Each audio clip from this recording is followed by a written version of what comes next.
Eu quero falar a respeito de educação, né? A gente vai falar sobre isso agora. Eu quero contextualizar primeiro, né, sobre o que a gente vai falar. A equipe do governo de transição está trabalhando para criar um programa de bolsas para o ensino médio com foco na permanência dos estudantes e resgate de jovens que abandonaram a escola. Esse modelo é inspirado numa política do governo de Alagoas e inclui um auxílio financeiro para todos os estudantes dessa etapa. A criação de um programa federal de bolsas no ensino médio é uma prioridade do futuro governo e foi, inclusive, um compromisso assumido com a ex-candidata Simone Tebet. Os dados do INEP de 2021 indicaram que 686.700 jovens de 15 a 17 anos estavam fora da escola. A necessidade de trabalhar é uma das principais causas para o abandono escolar nessa faixa etária. Isso é bastante relevante da gente tratar aqui. Para falar sobre esse assunto, a gente vai conversar com Daniel Cara, que é professor da Faculdade de Educação da Universidade de São Paulo, membro do Comitê Diretivo da Campanha Nacional pelo Direito à Educação, que é uma rede aí da sociedade civil que coordenou de 2006 a 2020, também aí deixando claro, né, que o professor integra aí a equipe de transição na área da educação. Daniel, boa tarde para você, seja muito bem-vindo ao All News. Obrigada por aceitar o nosso convite. Boa tarde, Gabriela. Mandar um abraço especial para o Léo, muito tempo que eu não vejo, saudade de você. Também mandar um abraço para o Joel, é um prazer estar aqui com vocês no UOL. Bom, quero começar, professor, falando justamente sobre essa questão aí de ser um dos principais gargalos, né, da educação brasileira, o ensino médio, e aí a necessidade de trabalhar sendo uma das principais causas, como eu disse, né, para esse abandono escolar, então, entre os jovens. Em que sentido essa proposta deve preencher esse gargalo? O maior problema que nós temos em relação à situação tanto do ensino médio como também a empregabilidade dos jovens é a determinação de uma trajetória de subemprego muito cedo na juventude. Então, os jovens abandonam as escolas ou então cursam de maneira ruim as escolas, ou seja, não cursam com toda a atenção e toda a dedicação necessária, ingressam no mercado de trabalho numa situação de subemprego, e aí o subemprego passa tanto a atrapalhar o futuro desse jovem, porque a trajetória fica prejudicada, como também o subemprego passa a atrapalhar também o desempenho escolar. Então, a ideia de constituir uma bolsa é uma ideia antiga, inclusive. Já outros países do mundo trilharam o caminho da construção de uma bolsa para o ensino médio, né, ou para alguma outra etapa que teve bons resultados, tiveram bons resultados essas experiências, mas é importante citar aqui um fato de que a gente analisa com muito cuidado essa proposta para que não se torne uma pressão sobre os professores, uma pressão sobre a aprovação, por exemplo, no ensino médio, e que, de fato, essa bolsa colabore no processo efetivo de aprendizado em relação a uma etapa que é uma etapa dificílima para o mundo todo. É importante dizer que o ensino médio está em crise no mundo todo, mas que no Brasil tem uma situação ainda mais delicada devido a um problema concreto, tanto de implementação da reforma do ensino médio, como também a uma tradição que o Brasil tem ao longo da sua história de não realizar bem essa etapa da educação básica, que é justamente a etapa que finaliza a educação básica, que deveria preparar tanto para o ingresso ao mercado de trabalho, como também para o acesso à universidade. A gente não realiza bem o ensino médio e precisa procurar alternativas. A Bolsa é uma dessas alternativas que nós estamos pensando nesse momento. Daniel, boa tarde, prazer em satisfação em falar contigo, né? Faz tempo mesmo. Deixa eu fazer uma pergunta.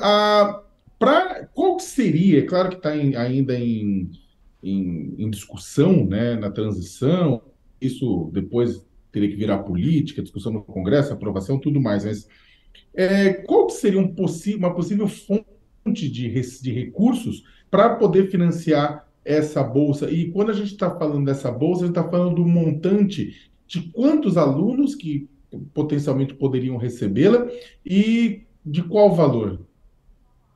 Bom, essas são as questões que estão sendo debatidas, Leonardo. Eu não poderia trazer aqui, adiantar essa questão, porque, inclusive, isso é importante frisar. O governo de transição, nesse momento, ele passa por um debate interno de que a gente não pode adiantar temas orçamentários e outros temas que são mais delicados, porque a equipe ministerial ainda não está composta. O que eu posso trazer aqui como dado é que o potencial desse tipo de política é um potencial alto, que alcançaria cerca de 10 milhões de estudantes, caso seja universal. Se for focalizado, aí o número é inferior, deve bater em torno de 2 a 3 milhões de estudantes, se for uma focalização bastante rígida.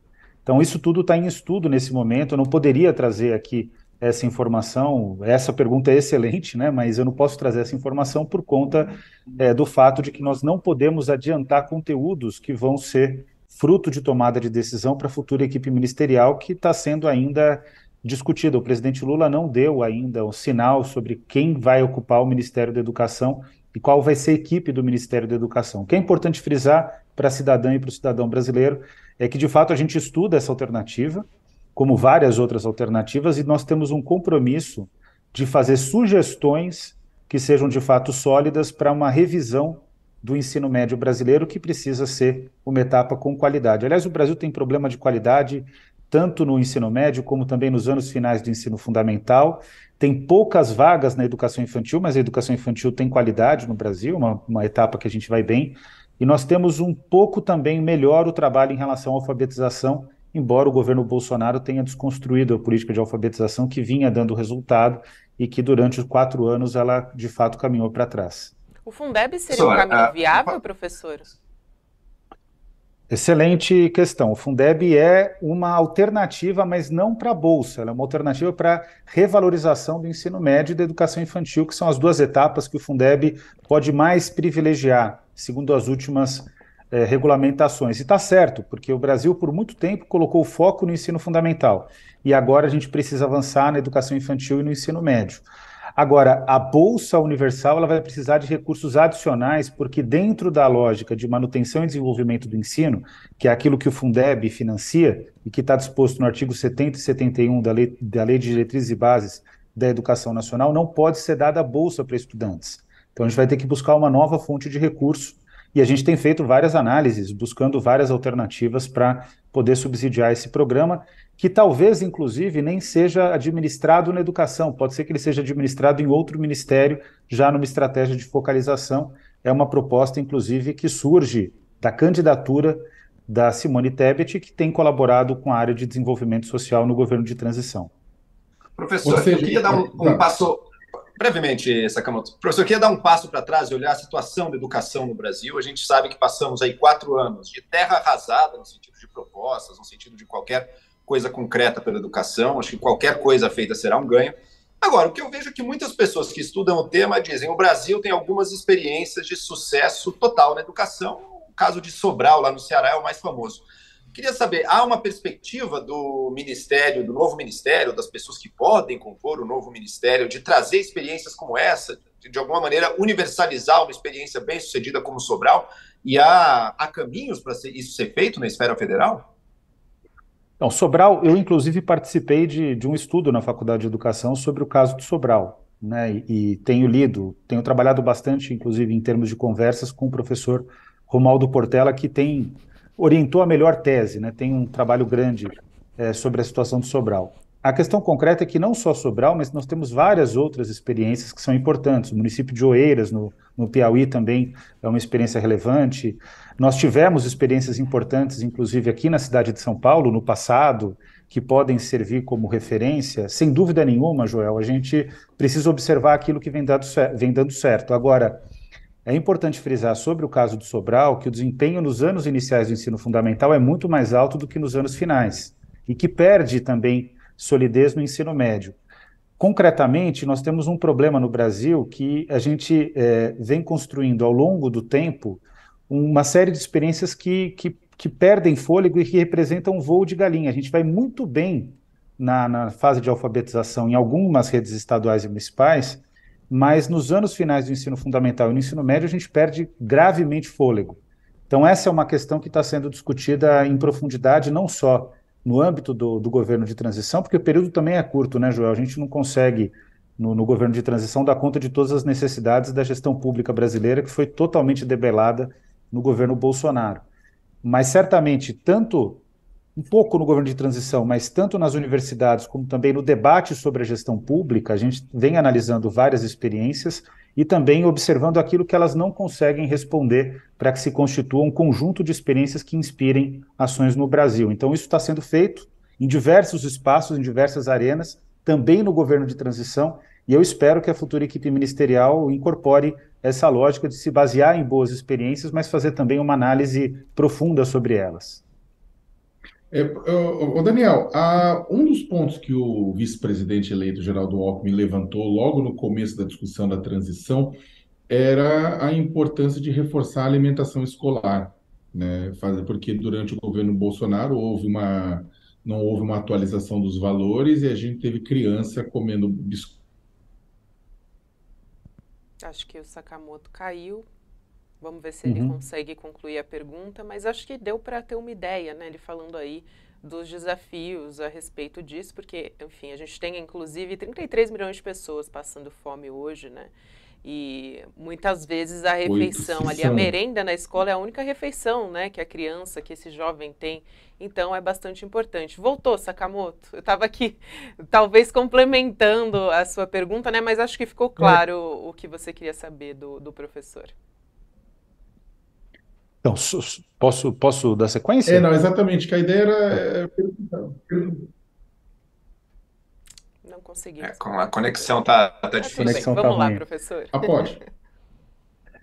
Olha, sobre a questão da alimentação escolar, é importante frisar que isso foi graças a um trabalho do UOL, que o Brasil tomou consciência do problema da administração da alimentação escolar, porque foi uma matéria do UOL num domingo que trouxe a repercussão do relatório do Observatório sobre Alimentação Escolar, que entre os integrantes tem a Campanha Nacional pelo Direito à Educação, que chamou a atenção para um fato, Sakamoto, gravíssimo. Em 2007, vou repetir aqui, em 2007 a gente dizia que era preciso ter um valor de R$1 de alimentação diária por aluno para garantir uma alimentação escolar de qualidade. A verdade é que, por muito tempo, a gente conseguiu ficar com um valor bem abaixo desse, de 2007 até 2016, mais ou menos, porque o governo conseguiu constituir uma série de instrumentos logísticos e de articulação com a alimentação orgânica, com a alimentação produzida pelo MST, pela CONTAG, que garantia uma qualidade de alimentação muito mais barata e muito mais nutritiva, sem o problema relacionado aos agrotóxicos. Então, eu quero dizer aqui de maneira bem clara, as crianças comiam nas escolas, no Programa Nacional de Alimentação Escolar, melhor do que muitas vezes elas comiam em casa, por conta da qualidade do alimento que vinha concretamente de pequenos e médios agricultores e agricultoras.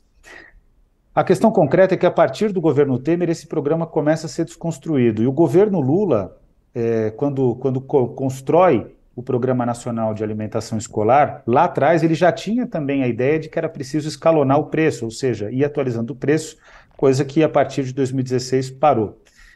E com o governo Bolsonaro, toda essa linha logística de articulação da alimentação escolar, especialmente utilizando alimentos orgânicos, ela acaba sendo desconstruída. E como o valor não foi atualizado, hoje nós temos uma realidade que está em torno de 37 centavos na média, o valor de alimentação diária por estudante, e isso é totalmente insuficiente para dar conta das necessidades nutricionais básicas. As crianças estão dividindo o ovo, e o UOL foi quem trouxe essa denúncia de maneira mais categórica. O que a gente tem feito agora? É uma demanda do presidente Lula no debate eleitoral do primeiro turno. Num debate eleitoral, ele coloca a situação da alimentação escolar como sendo um tema central. E esse tema certamente vai ser a prioridade já dos relatórios que vão ser apresentados, porque é um tema que é fácil ser resolvido, depende de estrutura orçamentária, existe espaço orçamentário, nesse caso, existe espaço orçamentário, e quero dar uma boa notícia que os contatos que estão sendo feitos com a alimentação orgânica no Brasil demonstram que eles têm tanto produção como condições de escoamento da produção. Então, significa que essa situação pode ser resolvida rapidamente e a gente vai continuar lutando para que aumente o valor da alimentação escolar. Só dar um dado para vocês. Em Portugal, um aluno de ensino médio, por dia, tem uma alimentação relacionada, aí, considerando os mesmos critérios nutricionais brasileiros, tem uma alimentação que custa cerca de 13 euros. Então, para vocês verem o tamanho da diferença que tem, mas eu posso garantir que com um valor bem menor do que 13 euros, a gente pode garantir uma alimentação escolar de altíssima qualidade que vai melhorar a soberania alimentar dos nossos estudantes. Então, nesse sentido, eu estou bastante otimista, porque a gente tem um caminho bem sólido para trilhar. É uma questão orçamentária nesse caso. É isso, professor Daniel Cara. Quero agradecer muito a presença do senhor aqui, desejar uma boa sorte também, né, nesse trabalho importantíssimo que o senhor e a equipe têm feito, porque a gente tem gargalos importantes aí na educação. A gente citou aqui alguns pontos, né? Essa evasão no ensino médio, nas escolas, alimentação, a gente também tem questões de infraestrutura, enfim, uma série de problemas importantes que a gente tem aí para o novo governo, né? Então, quero desejar uma boa sorte e agradecer aqui a participação do senhor no All News. Muito obrigado, Gabriela. Um abraço.